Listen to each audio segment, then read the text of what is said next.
할렐루야, 조나치입니다. 오늘 계시의 말씀을 통해서 여러분 삶 가운데 도전이 되고 힘이 되는 말씀이 되기를 주님의 이름으로 축복합니다.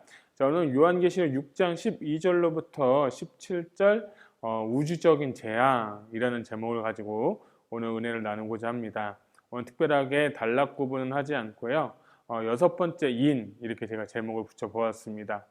자, 여러분, 우리가 계속해서 요한계시록 6장을 보고 있습니다. 제가 누누이 말씀드린 것처럼 요한계시록 6장만 풀게 되면 요한계시록의 일곱 나팔을 풀 수 있겠고, 일곱 나팔을 풀면 또 일곱 대접도 풀리고, 요한계시록의 뼈대가 되는 6장, 8장, 그리고 11장, 12장, 13장이 풀리게 되면 나머지는 이제 자연적으로 우리가 볼 수 있다라고 말씀드렸는데, 우리 6장을 조금만 더 리뷰를 해보면 우리 6장에 나타나는 것이 여섯 번째 인, 오늘까지 보면 여섯 번째 인을 보는데 첫 번째부터 네 번째는 뭐를 상징한다고 했죠?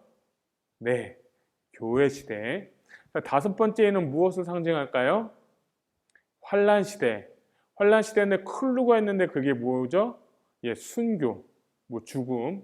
그리고 여섯 번째 이는 심판 시대라고 했는데 이 심판 시대의 클로는 뭐냐면 전쟁과 지진이 있다라고 보면서 여러분들은 이것을 계속 머릿속에 조금 잘 기억해 주시고 이 요한계시록을 보시면 좋겠습니다. 요한계시록이 어렵고 이해가 안 되는 이유는 구조를 잘 보지 못하고 묵시 문학이기 때문에 그 당시 1세기 유대교회 유대인들에게 쓰여졌던 책이기 때문에 그들의 언어들, 그들의 그 쿨루들, 그들의 암시 그런 것들이 너무 중요한 거예요.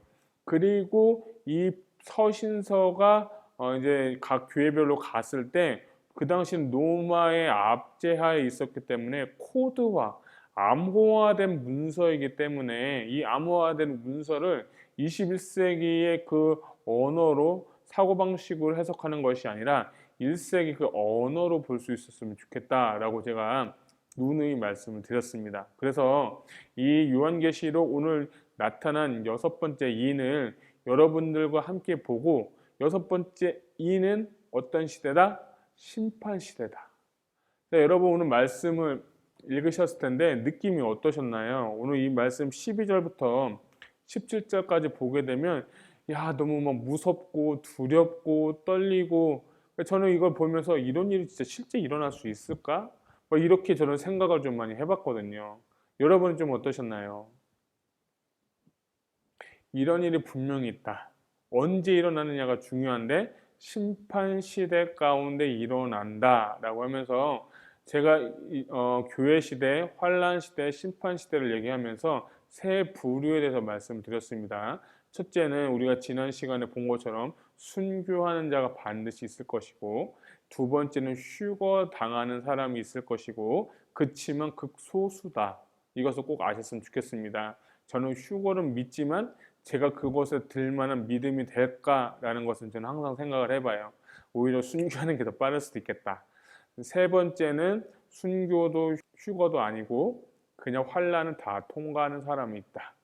그러니까 예수님을 믿어도 이 세 분류 안에 분명히 일어날 것이고, 오늘 여기에 나타난 대상은 정확하게 말하면 예수 믿지 않는 사람들, 그리고 환란을 통과한 어쩌면 휴거나 순교를 당하지 않는 사람들이 겪어야 될 일들이 일어나는 것입니다. 그래서 어쩌면 이런 일들을 우리의 눈으로 어쩌면 직접적으로 볼 수도 있겠다라는 것이 제 생각을 해봤어요.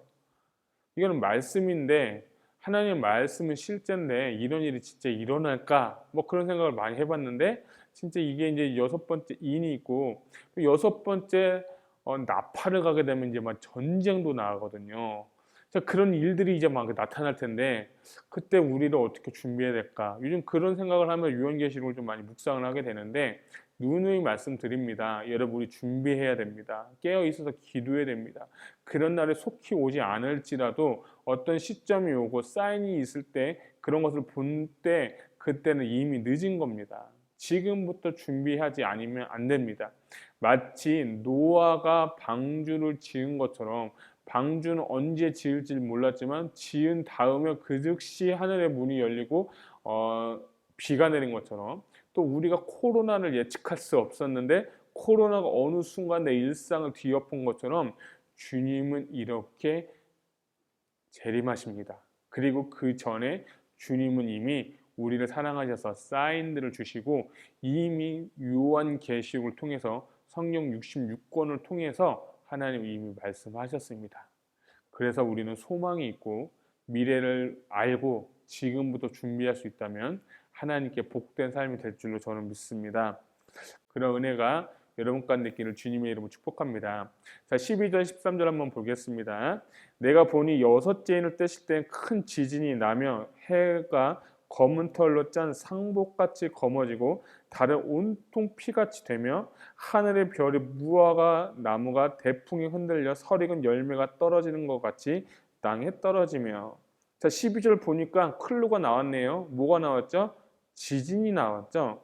자, 이 말씀은 이제 예수님도 재림의 때에 말세 때에 이야기를 하셨는데 오늘 말씀 누가복음을 보게 되면 21장 25, 27절 보면 이럴 성시에는 징조가 있겠고 땅에서는 민족들이 바다와 파도에 우는 소리를 인하여 혼란한 중에 곤고하리라.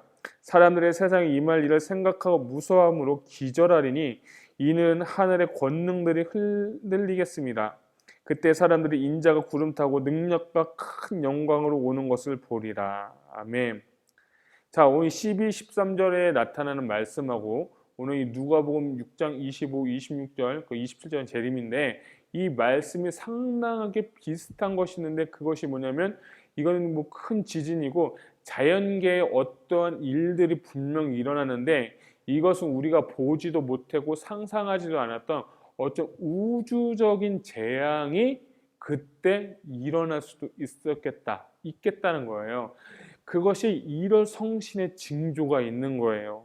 그러니까 해와 달이 붉어지고 달이 핏빛같이 되고 별들이 막 무화과 나무같이 막 떨어지고 이 우주적인 재앙이 온 후에 주님은 재림하시겠다고 오늘 누가복음을 통해서 이야기하고 있고 그 말씀하고 비슷하게 오늘 요한계시록 6장에 이렇게 기록되어 있습니다. 그러니까 주님의 말씀 또 사도 요한이 하늘에 가서 본 환상들 적은 말씀들 이 말씀은 일맥상통하다. 하나님의 말씀은 1.1획도 흠이 없고 오류가 없다. 이것을 여러분은 꼭 아셨으면 좋겠습니다. 이러한 일들이 일어나겠다는 거예요. 그리고 우주의 권능들이 다 흔들리고 우주에 엄청난 변화가 일어나고 그 이후에 지진도 일어나면서 온 이 우주적인 재앙이 있은 후에 주님이 재림하신다는 겁니다. 그래서 이때는 어쩌면 우리도 있을 수도 있겠다. 근데 저도 있을 수 있다고 생각을 해요. 왜냐하면 이때도 복음을 전할 사람 있고 이때는 어쩌면 이 영적으로 콩닥해져 있는 상태이기 때문에 마음이 회개하지 않지만 또 성령이 떠난 시대긴 하지만 그때에도 분명히 믿음의 사람들을 어느 사람들은 이때에도 있기 때문에 여러분의 믿음을 지금부터 단련시키고 훈련해야 되는 것입니다. 우주가 흔들리는 거예요. 지구의 지축이 흔들리는 거예요. 태양과 별이 변하고 별들이 떨어진다는 거. 이것이 이때 우리가 눈으로 복격하게 될 일이고 주님도 말씀하신 것입니다. 자, 그래서 이사야는 이제 구약 시대의 선지자인데 이 이사야도 이렇게 예언했어요. 13장 10절 보면 하늘의 별들과 별떨기가 그 빛을 내지 아니하며 해가 돋아도 어두우면 달이 그 빛을 비치지 아니할 것이로다. 또 이사야 13장 13절에 이런 말씀이 있습니다. 나 만군의 여호와가 분하여 맹렬히 노하는 날에 하늘을 진동시키며 땅을 흔들어 그 자리에서 떠나게 하리라. 그리고 이사야 34장 4절 보면 하늘의 만상이 사라지고 하늘들이 두루마같이 말리되 그 만상의 쇠자나무 포도나뭇잎 같고 무화과 나뭇잎이 마른 같으리라. 아멘. 12, 13절 말씀 그리고 이사야서에 있는 말씀이 동일한 말씀들이 계속 나오는데 저는 이사야 13장 13절의 말씀 보면 이건 여호와의 진노의 날이라.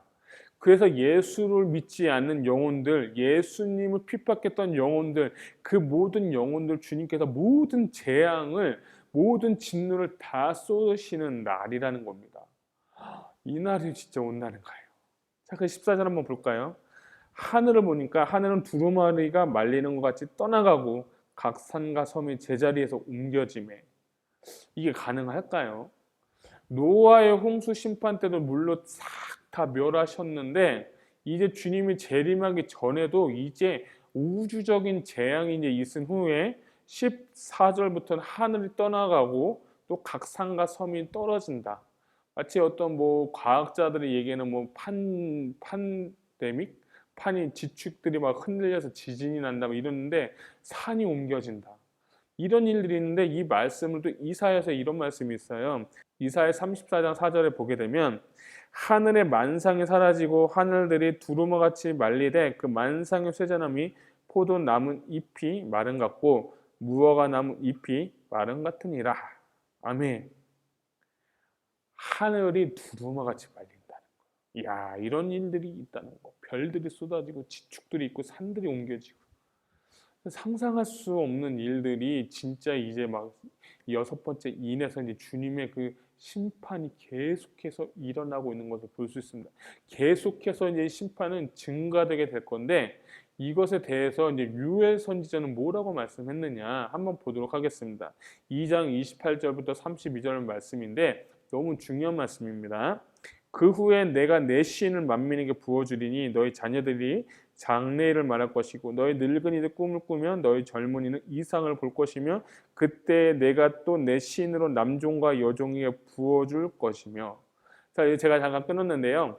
2장 28절부터 29절은 우리가 잘 아는 이 요한계시록 1첫째인부터 넷째인까지의 교회 시대와 비슷한 말씀이죠. 성령의 시대가 임한다는 거예요. 남종과 여종에게 영을 부어주고 너희 자녀들은 너희 어른들은 청년들의 환상을 보리라. 이 말씀을 하시면서 이 교회 시대 가운데 있은 후에 이제 그 후에 30절 보니까 내가 이적을 하늘과 땅에 곧 피와 불과 연기 기둥이라. 31절 여호와의 크고 두려운 날에 이르기 전에 해가 어두워지고 달이 핏빛같이 변화되려니와.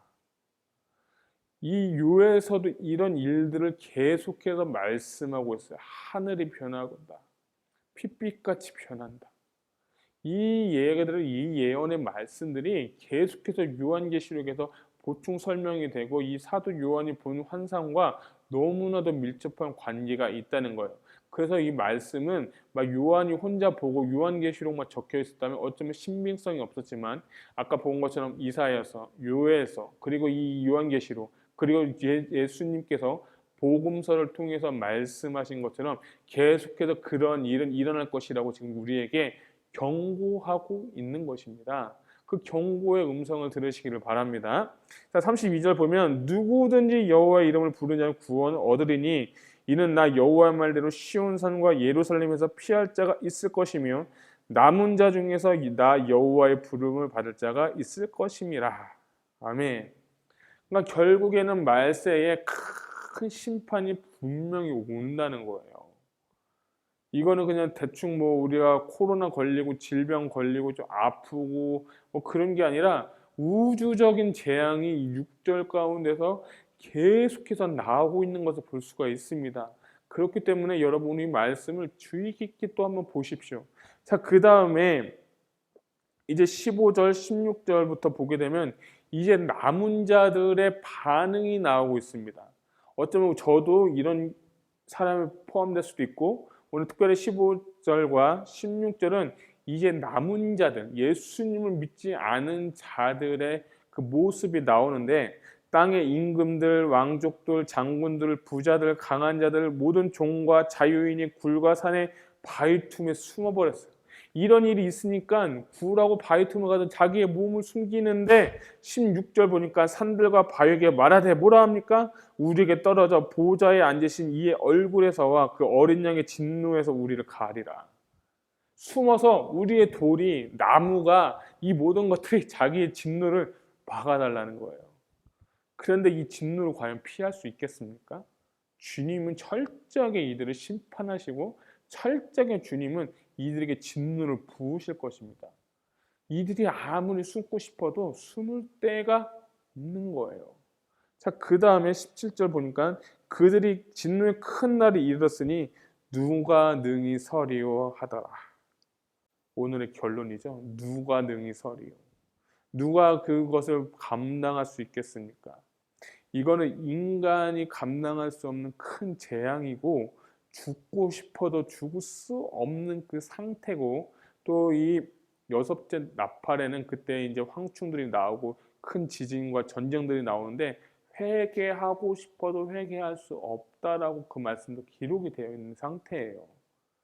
이런 상태가 오기 전에 오늘 우리에게 주신 하나님의 음성은 무엇입니까? 몇 가지만 나누겠는데, 첫 번째는 하나님이 작정하신 일은 반드시 일어난다는 것을 여러분 꼭 기억하시기를 바랍니다. 그 일은 반드시 일어난다는 거. 두 번째, 하나님을 대적한 것은 모두 다 무너지게 되어 있다. 이 날은 심판의 날이고 진노의 날이기 때문에 하나님을 대적하여 일어났던 모든 것들, 사상들, 뭐 건물들, 어떤 집단들, 그런 권력들, 이 모든 것은 다 무너진다는 거예요. 그래서 여기 나오는 거 보니까 그 당시 왕족들, 귀족들, 자유인들, 부자들, 이 모든 사람들, 특별히 로마 시대의 이 원독자들에게 표현한다면 그 당시 로마 시대의 정치 권력, 우리가 네 번째 그 말을 봤잖아요. 청황새, 그건 정치 권력이라고 말씀드렸는데, 이런 모든 자들도 주님의 진노 앞에 다 무너지게 된다는 것입니다. 주님이 이 재앙을 반드시 일으킨다. 이것을 보셨으면 좋겠습니다. 그 세 번째는 우리도 이런 진노와 환난에 참여할 수 있다는 것을 여러분 아셨으면 좋겠어요. 휴거 된다고요? 아니죠. 저는 정확하게 말씀드리고 싶어요. 휴거는 극소수만 될 거예요. 그리고 구약에도 신약에도 몇 명 되지가 않기 때문에, 그리고 여러분이 휴거 받을 만한 믿음의 준비가 되어 있는지도 아직 잘 모르잖아요. 그때 가봐야 아는 거고. 환난과 심판 때 여러분 견딜 수 있을까요? 잘 순교하는 게 더 나을 수도 있어요. 그런데 그때가 반드시 오기 때문에 우리도 이 환난에 참여할 수 있다는 것을 경각심을 가지시기를 바랍니다. 그리고 마지막으로 이것은 허구가 아니라 실제로 일어날 일이다. 진짜예요. 여러분이 말씀을 믿는다고 하면 특별 계시인 66권 성경의 말씀을 1.1핵도 가감하지 않고 믿는다면 이 일은 여러분들에게 반드시 일어나게 될 것입니다. 그래서 여러분은 무엇을 준비하시고 어떻게 하겠습니까? 바라옵기는 여러분의 삶의 우선순위를 바로 하시고, 지금부터라도 늦지 않았으니까 여러분들이 준비하시고 철저하게 회개하시고 성령 충만하고, 그때는 누구의 지시도 없을 것이고 목사님도 못 도와드리고 교회도 없을 거예요. 오직 성령님의 음성에 민감하게 훈련하는 법, 성령님의 음성에 반응하는 법을 여러분이 지금부터 훈련하시기를 주님의 이름으로 축복합니다. 그렇게 되면 주님이 여러분에게 직접적으로 말씀하시고 그때 여러분이 피할 길을 저는 주실 거라 저는 믿습니다. 왜냐하면 그 이후에 천년왕국에 들어갈 수 있는 사람도 있기 때문에 그때 동안 피할 길을 주님이 분명히 저는 주실 거라는 거예요. 혹 주시지 않으실지라도 나는 지금부터라도 그날을 준비할 수 있는 저와 여러분 되시기를 주님의 이름으로 축복합니다. 사랑하는 성도 여러분, 오늘은 이 요한계시록 6장 하반부에 나타난 여섯째 인에 대해서 말씀 나눴습니다. 우주적인 재앙, 이때는 분명히 옵니다. 여러분은 무엇을 하시겠습니까?